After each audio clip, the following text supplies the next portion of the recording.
Hello students, आज वस्त्र विज्ञान के हम कुछ क्वेश्चंस को सॉल्व करेंगे जो एग्ज़ाम के पॉइंट ऑफ व्यू से काफ़ी इंपॉर्टेंट है। तो पहला क्वेश्चन देखते हैं। जूतों की लेस बनाई जाती है किस विधि द्वारा बनाई जाती है? नीटिंग विधि द्वारा, लेस विधि द्वारा, ब्रेड विधि द्वारा या नमदा विधि द्वारा? तो जूतों की लेस किस विधि द्वारा बनाई जाती है? ब्रेड विधि द्वारा। इसमें सेकंड ऑप्शन सही होगा। ब्रेड विधि में क्या होता है, सूत्रों को तिरछे या लंबवत स्थिति में आपस में गूंथ लिया जाता है।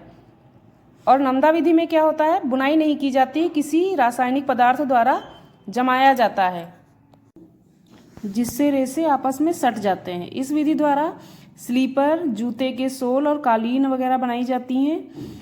नमदा की एक विशेषता है कि ये ध्वनि अवशोषक का गुण पाया जाता है इसमें।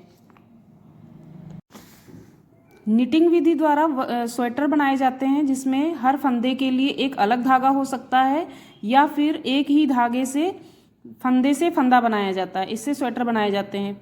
लेस विधि में क्या होता है, सूत्रों को गठान बनाने की विधि द्वारा, इंटरलेस विधि द्वारा, इंटरलूप द्वारा बनाया जाता है। जो कपड़ों में सजावट के लिए इस्तेमाल किया जाता है उसको लेस विधि कहते हैं।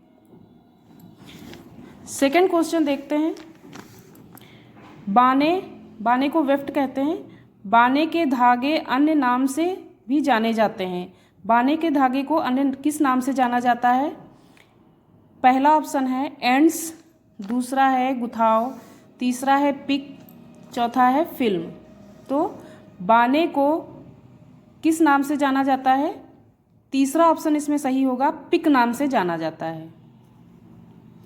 और ताने को किस नाम से जाना जाता है? एंड्स के नाम से जाना जाता है। गुथाव का मतलब है आपस में गूंथना। इस विधि द्वारा भी वस्त्र बनाए जाते हैं। फिल्म विधि किसे कहते हैं? फिल्म विधि में रासायनिक पदार्थ को किसी दरार के द्वारा किसी दरार में गर्म हवा के माध्यम से गुजारा जाता है, या फिर कुछ सिलेंडर होते हैं जो गर्म हवा में घूमते रहते हैं, उसी के ऊपर रासायनिक पदार्थ डाला जाता है, उससे वस्त्रों का निर्माण किया जाता है। इसको क्या कहते हैं? फिल्म विधि कहा जाता है। थर्ड क्वेश्चन देखते हैं। क्रिटोन, क्रेस, बूचर रेयान, ट्वीड किन वस्त्रों के उदाहरण हैं? पहला ऑप्शन है सूटिंग वस्त्र, दूसरा है मध्यम वजन वाले वस्त्र, तीसरा है पतले वस्त्र, चौथा है संतुलित सादी बुनाई वाले वस्त्र।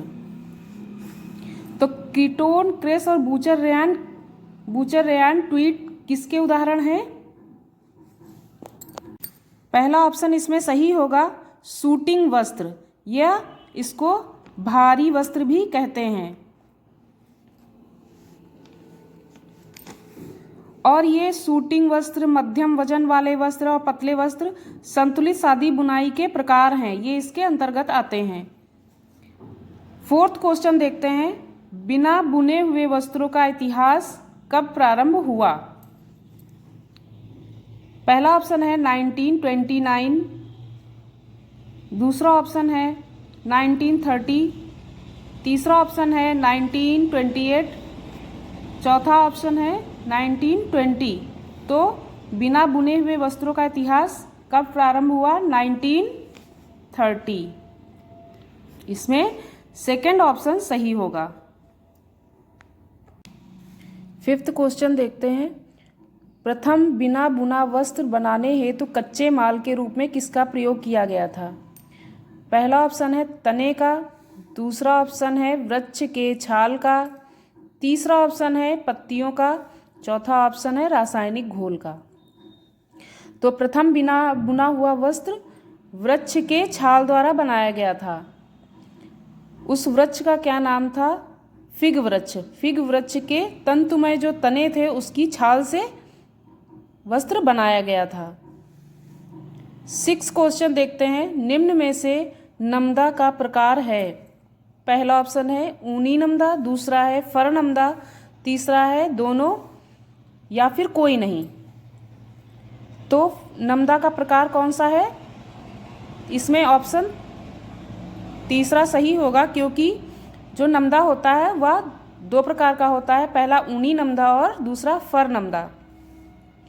ऊनी नमदा ऊन के जो तंतु होते हैं छोटे, जो कंघी करने के बाद अलग हो जाते हैं ऊन से, उससे ऊनी नमदा बनता है। फर नमदा जो है वह फर वाले पशु जो लघु आकारी फाइबर्स होते हैं जिनको स्टेपल कहते हैं उनसे बनाया जाता है, जैसे खरगोश के बालों से, उसको फर नमदा कहते हैं। 7वां क्वेश्चन देखते हैं, बिना बुने वस्त्रों को कितने समूह में बांटा गया है?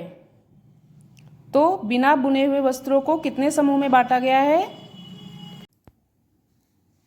पहला ऑप्शन है 2, दूसरा ऑप्शन है 3, तीसरा ऑप्शन है 4, चौथा ऑप्शन है 5।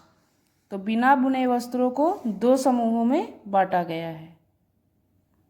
पहला ऑप्शन इसमें सही होगा। वो 2 समूह कौन से हैं? पहला है ड्यूरेबल, दूसरा है डिस्पोजेबल। ड्यूरेबल में 3 तरह के कपड़े आते हैं, जैसे कि पहनने योग्य हो गया, दूसरा हो गया गृह परिसज्जा वाला, तीसरा हो गया औद्योगिक।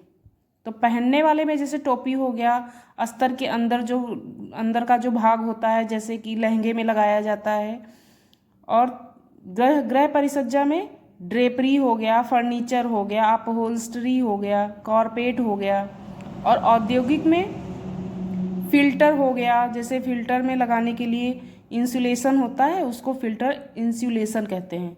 तो ये औद्योगिक में हो गया।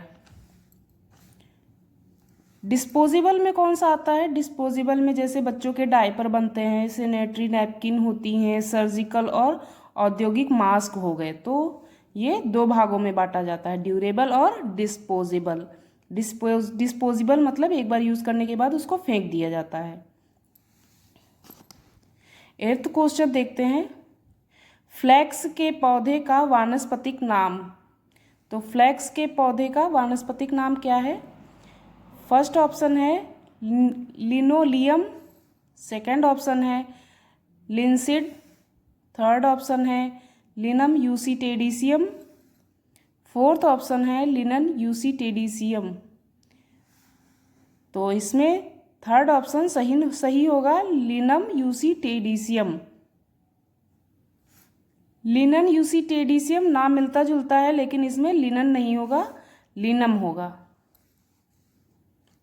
9वां क्वेश्चन देखते हैं, किस रंग के फूल वाले पौधे से महीन फ्लैक्स का तंतु प्राप्त होता है? तो फर्स्ट ऑप्शन इसमें क्या है? नीले, दूसरा है बैंगनी, तीसरा है सफ़ेद और चौथा है पीला। तो ये बहुत ही बेसिक सा क्वेश्चन है। इसमें महीन फ्लैक्स नीले रंग के फूल से मिलता है। 10वां क्वेश्चन देखते हैं, लिनन तंतुओं की लंबाई कितनी होती है? 12 से 40 इंच, 10 से 40 इंच, 15 से 40 इंच या 10 से 50 इंच। तो इसमें ये वाला ऑप्शन सही होगा, 10 से 40 इंच। ये दूसरा ऑप्शन सही होगा। इसमें 10 से 40 इंच लिनन के तंतुओं की लंबाई होती है। Thanks for watching my video. अगर वीडियो अच्छी लगी हो तो वीडियो को लाइक करिए, शेयर करिए और चैनल को सब्सक्राइब करिए। मिलते हैं नेक्स्ट वीडियो में, तब तक के लिए बाय बाय।